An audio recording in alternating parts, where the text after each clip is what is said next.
Vamos a darle la bienvenida a nuestro primer invitado porque es importante que hablen los expertos, ¿no?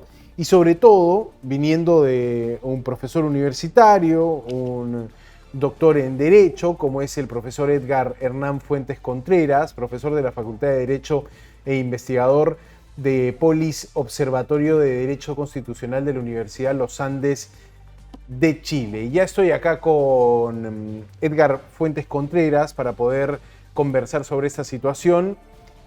Hablar de un muro creo que es anticiparse. De momento se entiende que hay un plan que tiene como nombre escudo fronterizo.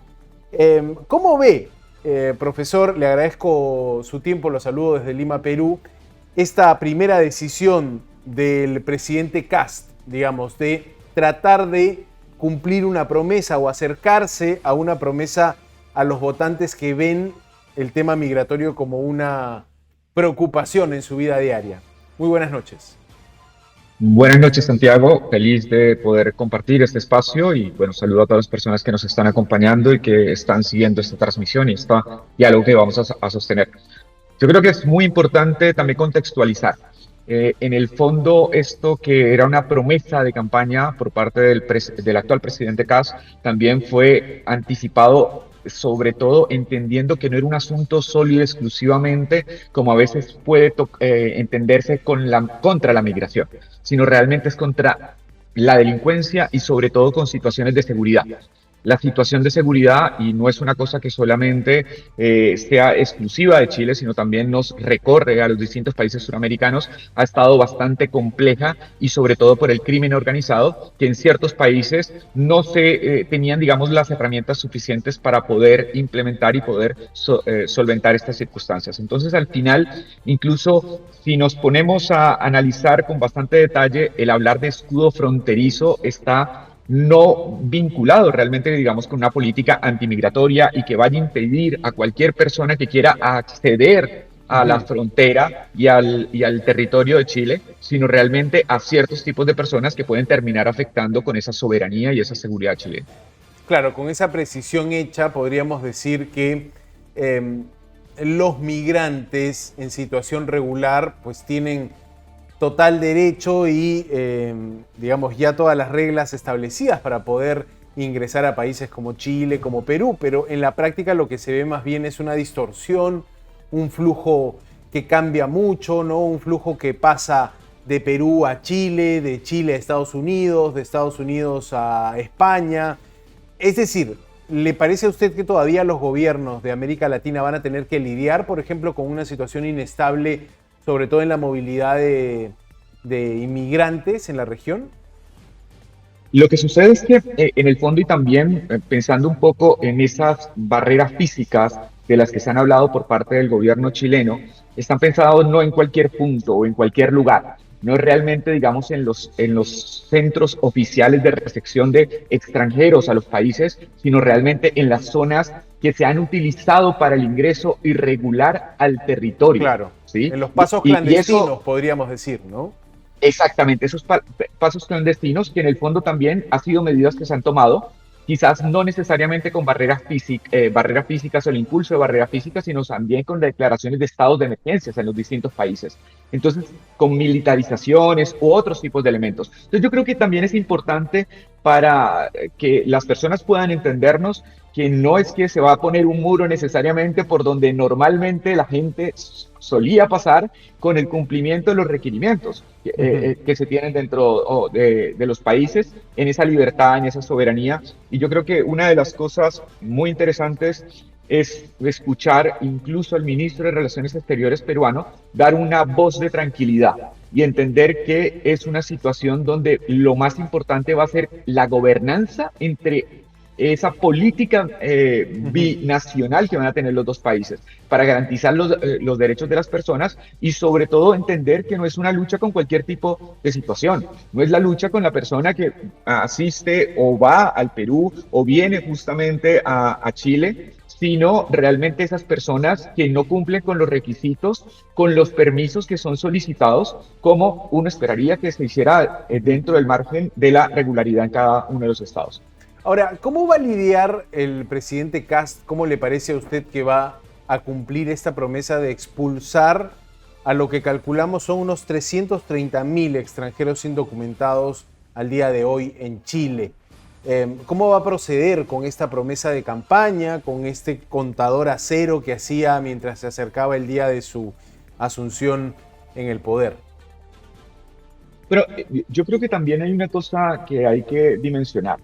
La política migratoria incluso se ha reconocido en el caso de Chile, ha llevado, digamos, un proceso casi incluso desde 2011, que ha llevado muchos retrasos en la entrega de documentación, incluso de lo que se llaman las residencias temporarias, definitivas, toda esa regularización de los procesos, incluso de personas que ingresaron dentro de los trámites correspondientes que exigía el gobierno chileno.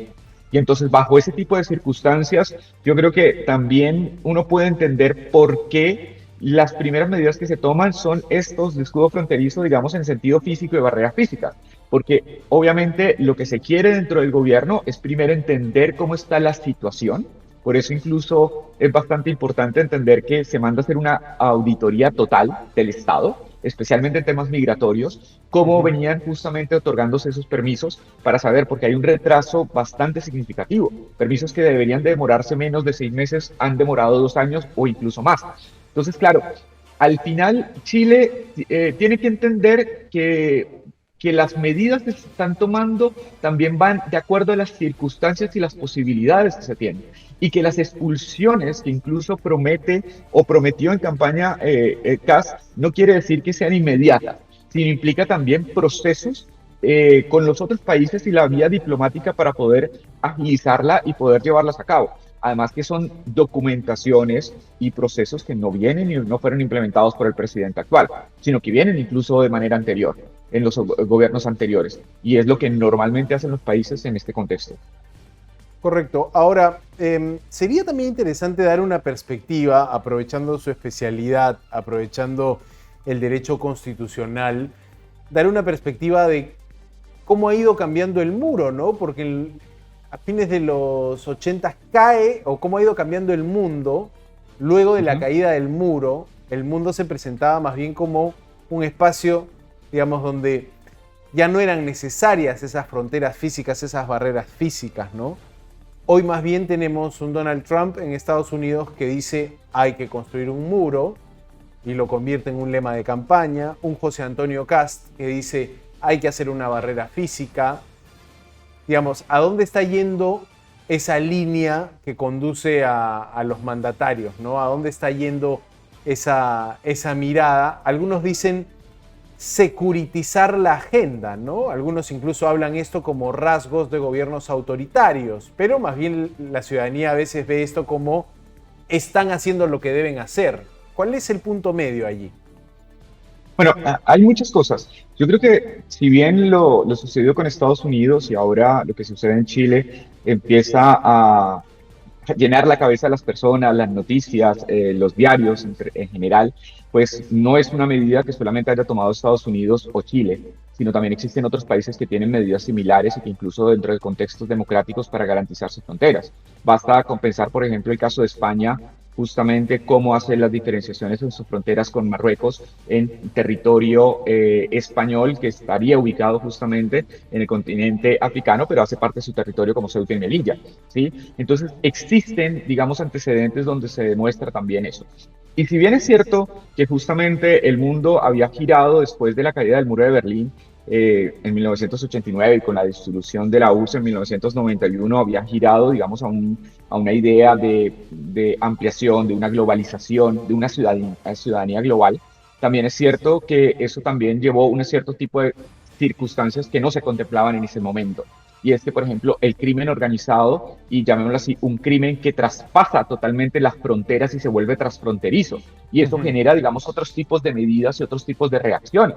Que por eso también uno puede entender que las personas no es que necesariamente, y uno tiene que partir siempre de la buena fe de las personas que son votantes de lo que están haciendo, que no simplemente están diciendo es que yo no quiero migrantes, lo que yo no quiero es que justamente vayan a afectar mi seguridad y mi paz dentro de mi país frente a las circunstancias como yo quiero desarrollar mi vida, como yo quiero desarrollar mi proyecto con dignidad, ¿sí? Entonces, claro, eso genera varios tipos de circunstancias y entender también que yo creo que es muy importante dar cuenta que la situación a veces uno engloba demasiado el término migrante y no ve caso a caso, uno por uno, y que no todas las circunstancias son iguales, ¿sí? Y no todas las circunstancias. Por eso incluso una de las cosas más importantes es el respeto que han tenido ciertos países con la diferencia de un migrante, ¿sí? O el derecho a migrar o el derecho de asilarse, de pedir un asilo político, porque son circunstancias distintas, son situaciones distintas,